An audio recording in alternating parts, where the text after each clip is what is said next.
ফরিদপুরের নগরকান্দা উপজেলার ফুলসুতি ইউনিয়নে কুমার নদী তীরে এলাকাবাসী দীর্ঘদিনের প্রতীক্ষিত একটি ঘাটলা নির্মাণের কাজ শুরু হয়েছে। উপজেলা নির্বাহী কর্মকর্তা মোহাম্মদ সাইফুল ইসলামের নির্দেশনায় ইউনিয়ন পরিষদের তহবিল থেকে জনবান্ধব এ উদ্যোগ বাস্তবায়ন করছেন ফুলসুতি ইউপি চেয়ারম্যান আরিফ হোসেন মিয়া। জানা যায়, ইউনিয়নের হিয়াবলদি ও কাঞ্জিকান্দা গ্রামের মধ্যবর্তী হরিণখাড়ি এলাকায় কুমার নদীর এই অংশে একটি নিরাপদ ঘাটলার অভাব দীর্ঘদিন ধরে অনুভূত হচ্ছিল। বিশেষ করে বর্ষা মৌসুমে নদীতে গোসল, দৈনন্দিন গৃহস্থালী কাজ এবং নৌকায় ওঠানামার সময় নারী, শিশু ও বয়স্কদের চরম দুর্ভোগ পোহাতে হতো। জীবনের ঝুঁকি নিয়ে তাদের নদীতে নামতে হতো।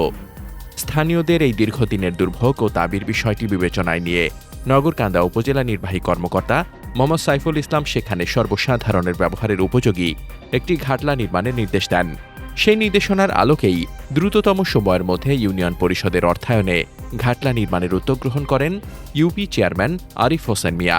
ঘাটলা নির্মাণ কাজের উদ্বোধনকালে চেয়ারম্যান আরিফ হোসেন মিয়া বলেন, এটি অত্র এলাকার মানুষের দীর্ঘদিনের প্রাণের দাবি ছিল। সাধারণ মানুষের দুর্ভোগ ও সুবিধার কথা বিবেচনা করেই আমরা এই উদ্যোগ নিয়েছি। ঘাটলাটির নির্মাণ কাজ শেষ হলে নদীতে গোসল, নৌযাত্রা ও অন্যান্য দৈনন্দিন কাজে মানুষের চলাচল আরও সহজ ও নিরাপদ হবে।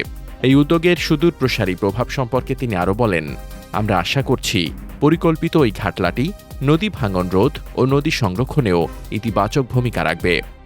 এদিকে বহুল কাঙ্ক্ষিত এই ঘাটলা নির্মাণের কাজ শুরু হওয়ায় স্থানীয়দের মাঝে স্বস্তি ফিরে এসেছে। এলাকাবাসী জানান, দাবি করছিলাম এটা ঘাটলার জন্য, তাই ঘাটলাটা আমাকে দিয়ে গেছে। খুব সুন্দর, 2 গ্রামের মানুষ গোসল করবে এই জায়গা। চেয়ারম্যান আর কিরা দিছে এই অনুসাব। হ্যাঁ জি, শুরু হয়েছে। খুশি আলহামদুলিল্লাহ। চেয়ারম্যান বলে চেয়ারম্যান তাই খুশি না, কতদিন না দোয়া চলে না বাদেন না। নতুন এই ঘাটলা নির্মাণ হলে তাদের দীর্ঘদিনের ভোগান্তির অবসান ঘটবে।